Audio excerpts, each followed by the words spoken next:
Good morning प्यारे बच्चों, कैसे हैं आप सब लोग। हमने लास्ट वीडियो लेक्चर में ये पढ़ा कि विलियन के अर्धसंग गुणधर्म क्या होते हैं, क्वालिटेटिव प्रॉपर्टीज क्या हैं, इसके बारे में हमने अध्ययन किया। उसमें पहली property relative lowering in vapour pressure के बारे में लास्ट वीडियो लेक्चर में हम अध्ययन कर चुके हैं। आज की वीडियो लेक्चर में पढ़ेंगे एलिवेशन ऑफ बॉइलिंग पॉइंट, अर्थात जो क्वथनांक है उस क्वथनांक में जो होने वाली वृद्धि है। अर्थात जब भी आप कोई विलेय पदार्थ किसी विलायक में मिलाते हैं तो जैसे जैसे विलेय पदार्थ है, विलेय पदार्थ की मात्रा मिलाते जाएंगे वैसे वैसे उसको क्वथनांक पर जो प्रभाव पड़ता है उसको हम लोग कहते हैं एलिवेशन ऑफ बॉइलिंग पॉइंट, अर्थात उसमें होने वाली जो वृद्धि है उसको कहते हैं। तो वो नंबर ऑफ सॉल्यूट के जो पार्टिकल्स हैं उन पर डिपेंड करता है। तो सबसे पहले एक बार दोबारा से रिमाइंड करते हैं क्वालिटेटिव प्रॉपर्टीज क्या है। तो बताया गया था कि जो विलयन है उसके दो कंपोनेंट्स होते हैं, एक विलेय होता है, एक विलायक होता है। विलेय और विलायक, जब हम विलायक में कोई भी पदार्थ मिलाते हैं तो विलायक में कोई पदार्थ मिलाने पर, और वो बात हमने वही की थी कि जब भी आप पदार्थ मिलाओगे तो उसमें वाष्पशील मिला करके अवाष्पशील विलेय पदार्थ मिलाना है। जब आप अवाष्पशील विलेय पदार्थ मिलाते हैं तो उसके जो भौतिक गुण हैं उन भौतिक गुण में कुछ परिवर्तन आ जाता है, उन्हीं को हम लोग क्वालिटेटिव प्रॉपर्टीज के नाम से जानते हैं। ओके, चलिए बात करते हैं। इसका मतलब है कि जो number of particles of solute, अर्थात जो विलेय पदार्थ था उसके कणों की संख्या पर निर्भर करता है, उसको हम लोग कहते हैं क्वालिटेटिव प्रॉपर्टीज। आज समझते हैं कि एलिवेशन ऑफ बॉइलिंग पॉइंट क्या है, इसका मतलब क्या है। तो सबसे पहले हम लोग जान लेते हैं कि जो क्वथनांक होता है अर्थात जो बॉइलिंग पॉइंट है वो क्या होता है। तो इसको डेफिनेशन फॉर्म में इस तरीके से कह सकते हैं कि वह निश्चित ताप, ऐसा पर्टिकुलर टेम्परेचर जिस पर द्रव का वाष्प दाब वायुमंडलीय दाब के बराबर हो जाए। ध्यान रखना मैं क्या कह रहा हूं, द्रव का वाष्प दाब वायुमंडलीय दाब के बराबर हो जाए। मतलब ये, अगर मैं वेपर प्रेशर की बात करता हूं तो जो वेपर प्रेशर है वो वायुमंडलीय दाब, अगर हम जो भी द्रव ले रहे हैं, सपोज हमने ये द्रव लिया, इसमें कोई भी द्रव है, लिक्विड है ये,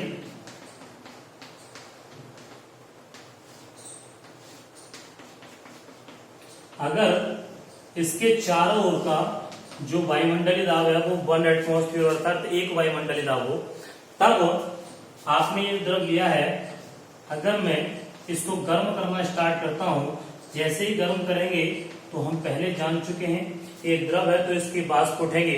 जब जो वाष्प जिस टेम्परेचर पर उठना स्टार्ट हो जाएंगे, इसका मतलब क्या है, ये जो वाष्पें हैं वो किस में परिवर्तित, ये द्रव था वो वाष्प में परिवर्तित होना स्टार्ट हो जाएगा। तो दूसरी भाषा में कह सकते हैं कि जो इसके सरफेस पर लगने वाला जो प्रेशर जनरेट होगा वो प्रेशर किसके बराबर हो जाएगा, इसके चारों ओर का जो वायुमंडल है उसके बराबर हो जाएगा, अर्थात 1 वायुमंडलीय दाब के बराबर हो जाएगा।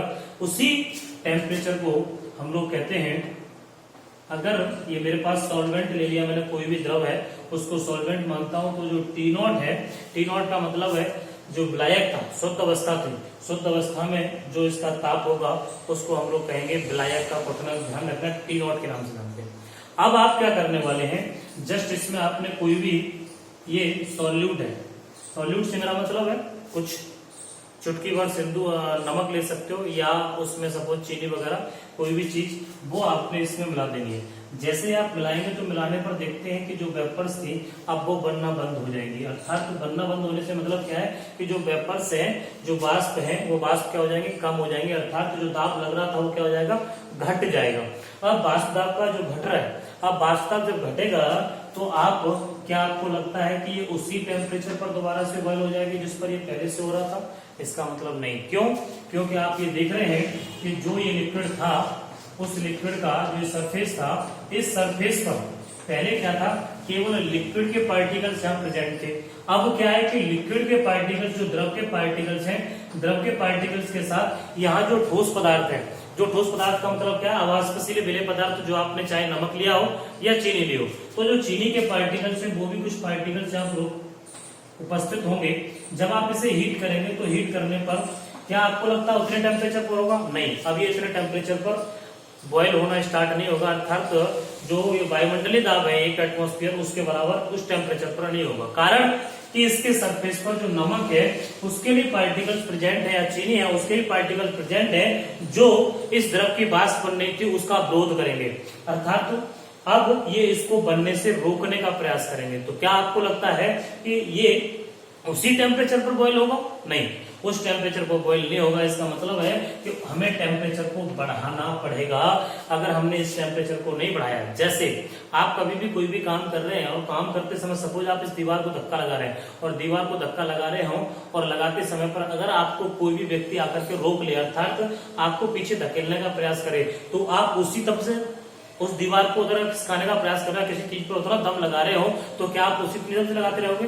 अर्थात आपको दाब की मात्रा बढ़ानी पड़ेगी, तो पहले इतना प्रेशर जनरेट हो पाएगा। इसका सीधा सा मतलब है कि जैसे जैसे यहाँ पर कोई सबस्टांस आप डालेंगे तो जो सबस्टांस की मात्रा बढ़ेगी, तो सबस्टांस की मात्रा बढ़ने पर जैसे जैसे सबस्टांस की मात्रा बढ़ती जाएगी उस मात्रा पर निर्भर करेगा।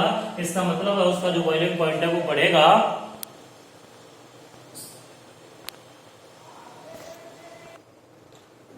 तो बेटे ये सॉल्यूशन बन गया क्योंकि आपने इसमें विलेय पदार्थ मिला दिया। जब किसी विलायक में कोई विलेय पदार्थ मिलाया था तो वो विलयन बन जाता है। अब इसका जो क्वथनांक होगा उसको हम लोग टीएस के नाम से जानेंगे। इसका मतलब टी सॉल्यूशन। अगर इसका जो क्वथनांक है, और ये हमने बताया कि जब आप कोई अवाष्पशील विलेय पदार्थ मिलाते हो तो ये उतने टेम्परेचर पर बॉयल नहीं होता। इसका मतलब टेम्परेचर आपको बढ़ाना पड़ता है। इसका मतलब है उसका क्वथनांक बढ़ेगा। तो हम ये कह सकते हैं कि जो टीएस है वो टी नॉट से बढ़ा होगा। अब बात थी एलिवेशन की। एलिवेशन का मतलब क्वथनांक में होने वाली वृद्धि। तो जब ये बड़ा, ये जो बड़ा है ये छोटा है, तो हम डेल्टा टी बी का मतलब बॉइलिंग पॉइंट से है, is equal T S minus T not. हम ये कह सकते हैं कि ये डिफरेंस है डेल्टा टी बी नॉट, तो T S minus T not, इसका मतलब विलयन जो बन गया उस विलयन का क्वथनांक माइनस जो आपका विलायक था उसका क्वथनांक, उसको हम घटा देंगे तो यहां से बचेगा। अब इसको हम लोग एक ग्राफिकल मेथड के माध्यम से समझ लेते हैं। अगर ग्राफ से समझना चाहते हैं, ग्राफ के द्वारा कैसे, तो आपको इजी गोइंग इस तरीके से आपने कोई ग्राफ लिया, इस तरफ टेम्परेचर लिख लिया बॉइलिंग पॉइंट के फेस में, और इस तरफ वेपर प्रेशर, इसका मतलब वाष्प दाब। ठीक, आपने कोई सॉल्वेंट ले लिया, लाइक हमने मान लिया कि जो सॉल्वेंट है वो शुद्ध जल ले लिया।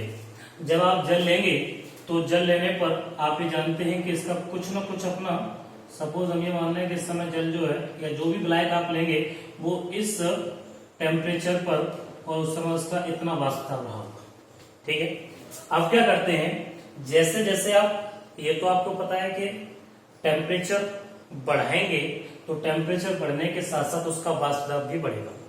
अर्थात अब आप इसको बढ़ाना चाहते हैं, लेकिन उससे पहले एक चीज समझ लेते हैं कि अभी जो मैं बात कर रहा था, जो वेपर प्रेशर है, इसको एक लाइन द्वारा ड्रॉ कर लेते हैं कि जो वायुमंडल है उसका वाष्प दाब, जो वायुमंडल है उसका जो दाब है, सपोज हमने एक लाइन ड्रॉ कर ली, इसको कह सकते हैं एटमॉस्फेरिक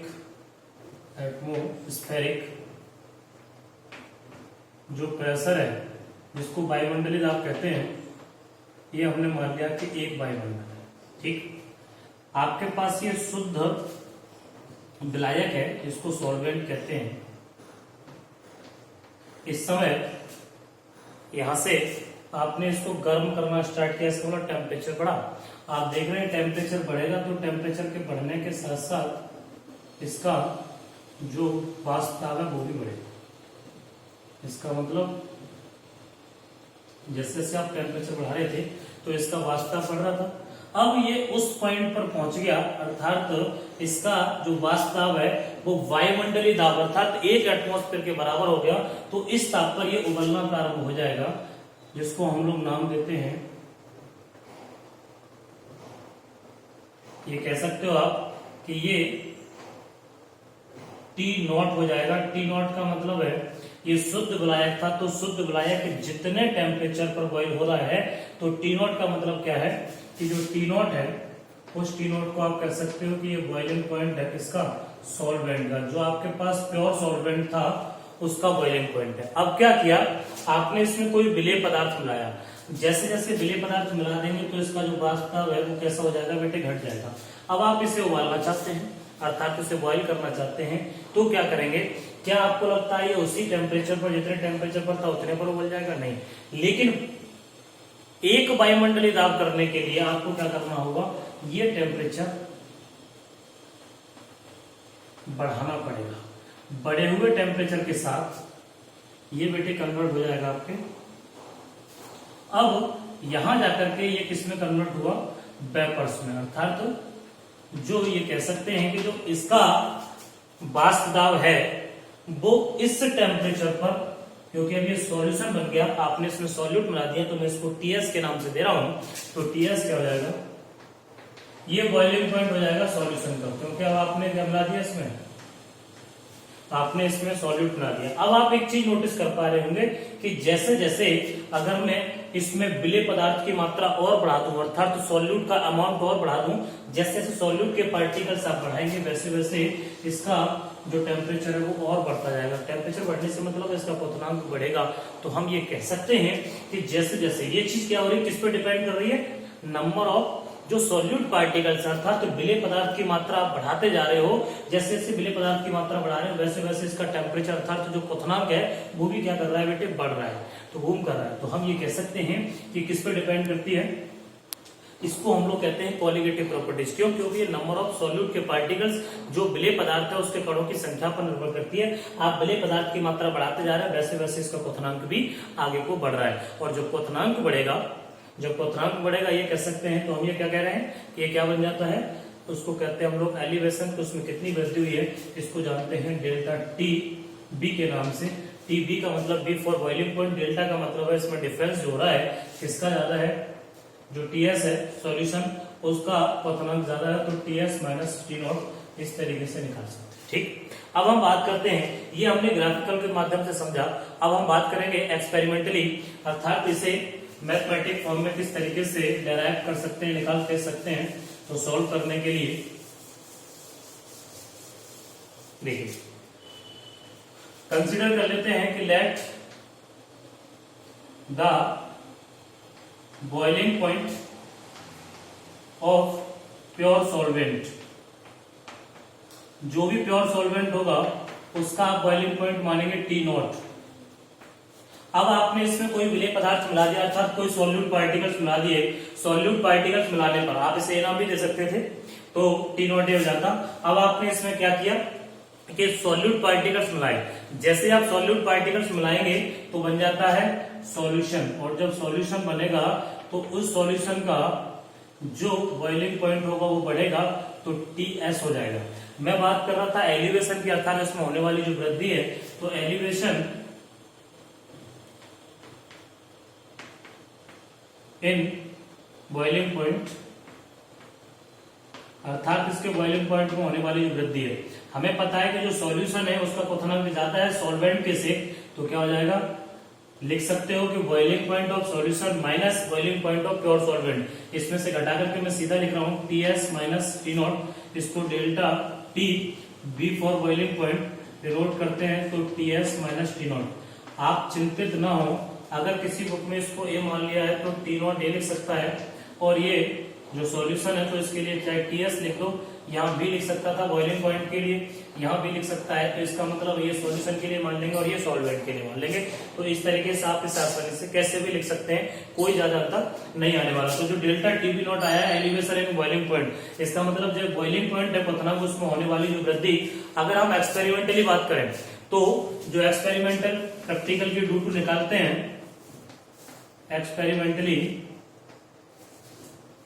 आप देखेंगे जो डेल्टा टीबी है एलिवेशन इन बॉइलिंग पॉइंट, अर्थात जो बॉइलिंग पॉइंट में होने वाली वृद्धि है वो मोलरिटी के डायरेक्टली प्रोपोर्शनल होती है। तो elevation of boiling point is directly proportional to molarity. जो मोललता है उस सॉल्यूशन की उस पर डिपेंड करती है, क्योंकि मैं पहले भी कह चुका हूं कि जो मोललता है वो किस पर डिपेंड करेगी? नंबर ऑफ सॉल्यूट पार्टिकल्स पर डिपेंड करती है। अर्थात जितना ज्यादा सॉल्यूट का मास होगा उसकी मोलरिटी उतनी ही ज्यादा होगी। तो देखिए एलिवेशन ऑफ बॉइलिंग पॉइंट, यहां से इसको नाम दिया था हमने delta TB proportional to molarity small m. इस तरीके से जब आप इस प्रोपोर्शनल को हटाते हो तो कोई कांस्टेंट लगाते हो, like delta TV is equal, यहां से प्रोपोर्शनल हटाने पर लगाओ केवी इंटू स्मॉल एम, वेयर जो केवी है इसको कहते हैं आप मोलर एलिवेशन कांस्टेंट। इसका मतलब है कि ये मोलल उन्नयन स्थिरांक के नाम से हम इसको जानते हैं। केवी क्या है बेटे? मोलल उन्नयन स्थिरांक है। जब ये मोलल उन्नयन स्थिरांक है, अब जो m है वो मोललिटी है, तो मोललिटी की वैल्यू क्या होती है उससे पहले हम इसकी यूनिट निकाल लेते हैं केवी की। तो क्या बनेगा? केवी इज इक्वल हो जाएगा डेल्टा टीवी ओवर मोललिटी। जो डेल्टा टीवी है इसको हम लोग किस में मार्जिन करेंगे? इसमें केल्विन में। ओवर ये मोलल है तो बन जाएगा केल्विन पर मोलल, ये इसकी यूनिट हो गई। लेकिन इसको और ज्यादा तोड़ के लिखें तो मोलल है, मोलल को लिखते हैं मोल पर किलोग्राम। तो मोल पर किलोग्राम, किलोग्राम बेटे कहां चला जाएगा? ऊपर। तो जो यूनिट बनेगी वो हो जाएगी केल्विन किलोग्राम मोल इनवर्स। ये ध्यान रखना, जो केवी है केवी की यूनिट हो जाती है केल्विन किलोग्राम मोल इनवर्स। अब बात थी कि जो मोललिटी है उसकी वैल्यूज क्या होती है। तो मोललिटी को हम लोग जानते हैं, पीछे हमने पढ़ा था चैप्टर के स्टार्टिंग में, KV into small W over M dash into capital W into 1000। इस तरीके से ये फॉर्मूला यहां बन जाता है डेल्टा टीवी। जो डेल्टा टीवी है इसका मतलब क्या है कि जो बॉइलिंग पॉइंट में होने वाला एलिवेशन है वो केवी। केवी क्या होता है? मोलर एलिवेशन कांस्टेंट है। डब्ल्यू क्या है? जो सॉल्यूट आपने लिया था उसका मास है कि कितना सॉल्यूट ले रहे हैं। एम डैश क्या है? उसका मोलर मास है। कैपिटल डब्ल्यू जो सॉल्वेंट आपने स्टार्टिंग में लिया था, प्योर सॉल्वेंट जो था उसका मास कितना है वो, इंटू 1000। अगर ये ग्राम में दे रखा हो तो 1000, अगर ग्राम में ना हो किलोग्राम में दे रखा हो तो 1000 नहीं लगाएंगे। और यहाँ जो केवी की वैल्यू है वो वाटर के लिए कितनी होती है ध्यान रखना, फॉर वाटर इसके लिए अगर हम केवी की बात करें तो 0.52 केल्विन किलोग्राम मोल इनवर्स। वैसे ये एग्जाम में जब भी बोर्ड एग्जाम में क्वेश्चन आएगा तो बेटे दे रखी होगी, ये नहीं दे रखी हो तो आप इसे तैयार कर सकते हैं। अब बात कर रहा था मैं भी डेल्टा वी की, मोलर एलिवेशन कांस्टेंट। जब ये मोलरिटी के टर्म्स में दे रखा हो, सपोज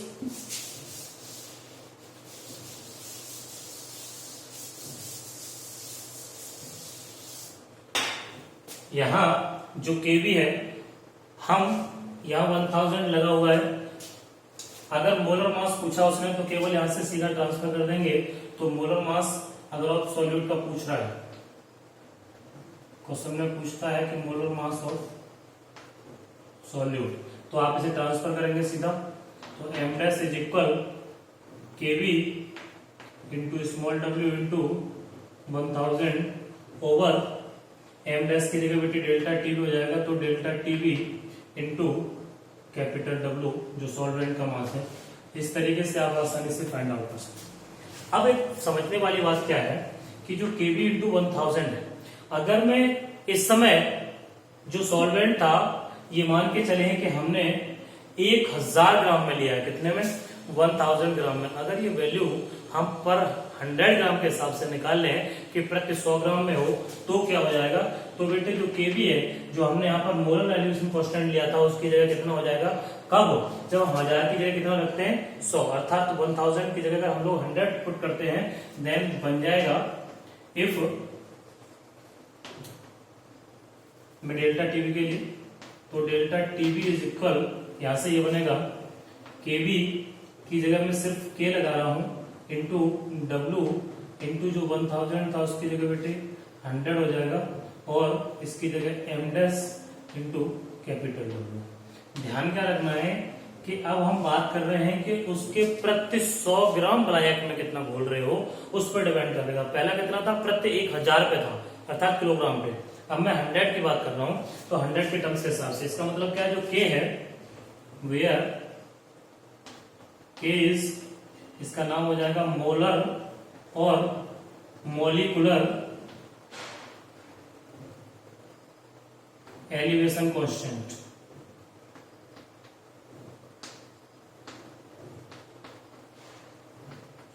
मोलर और मॉलिक्यूलर एलिवेशन कांस्टेंट, इसका मतलब है ये मोलर या मॉलिक्यूलर का मतलब है आणविक उन्नयन स्थिरांक के नाम से हम इसको जानेंगे।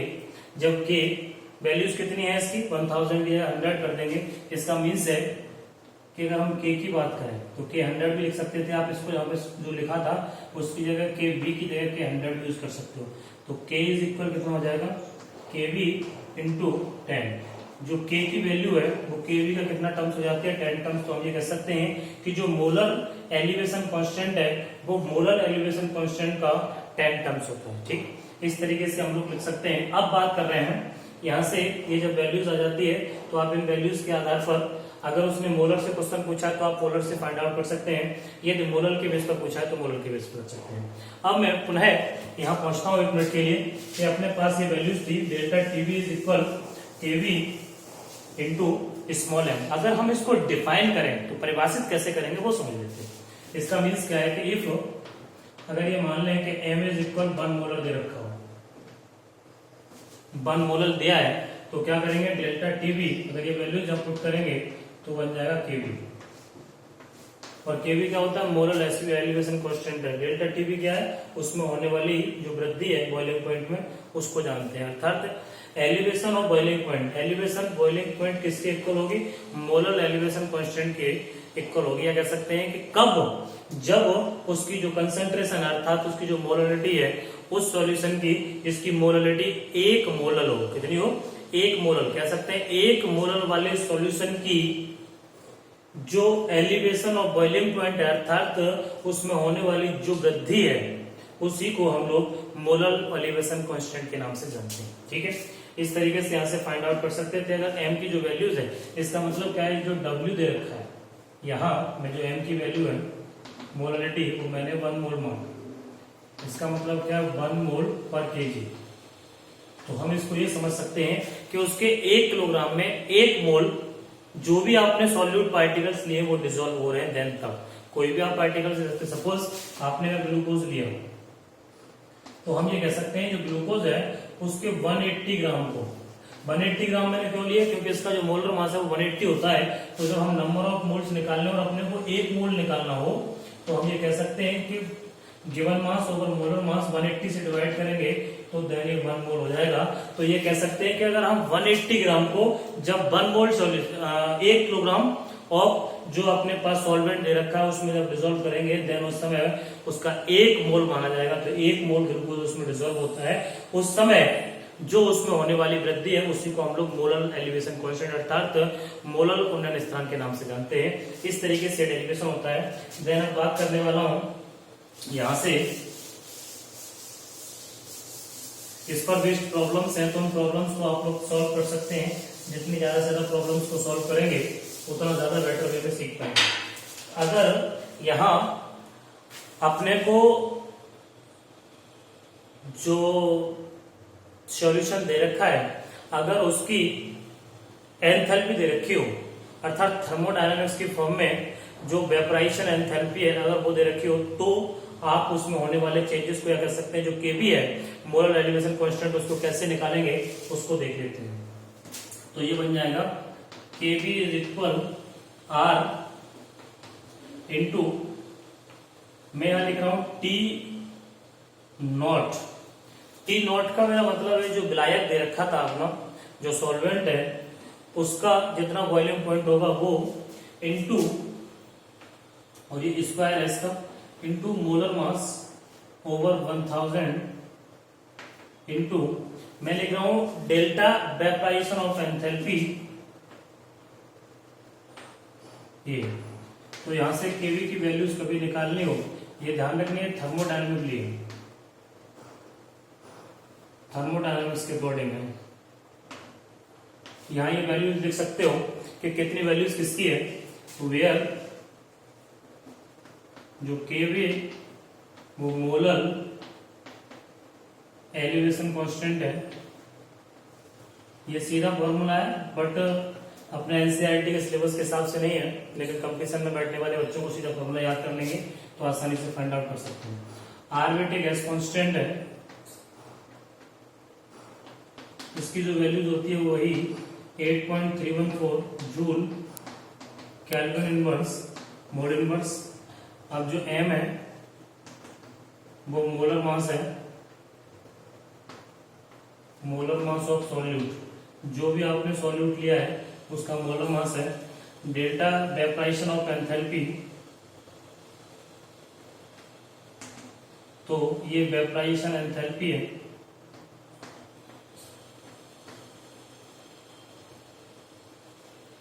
मोलर वर्ड लगा दे रहा हूं, मोलर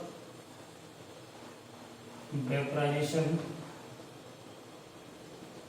एंथैल्पी ऑफ सॉल्यूशन।